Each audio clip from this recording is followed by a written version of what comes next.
கோவை மாவட்டம் மேற்கு புறவழி சாலையில் பயணிகள் சென்ற ஆட்டோ மீது சரக்கு ஆட்டோ மோதி விபத்து ஏற்பட்டது. இதில் படுகாயமடைந்த தனியார் கல்லூரி மாணவி சம்பவ இடத்திலேயே உயிரிழந்தார். மேலும் சிலர் படுகாயமடைந்தனர்.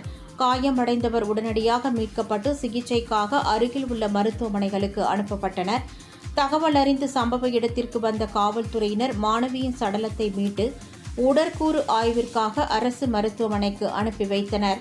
சம்பவ இடத்திற்கு வந்த முன்னாள் அமைச்சர் SP வேலுமணி காயமடைந்தவர்களை சந்தித்து ஆறுதல் கூறினார். இதனிடையே வேக கட்டுப்பாடின்றி வாகனங்கள் தாறுமாறாக இயக்கப்படுவதே விபத்திற்கு காரணம் என்று கூறி சாலை மறியலில் ஈடுபட்ட பொதுமக்கள் உடனடியாக சாலையில் வேகத்தடை அமைக்க வேண்டும் என்று வலியுறுத்தினர். அவர்களை காவல்துறையினர் சமாதானப்படுத்தி கலைந்து போக செய்தனர்.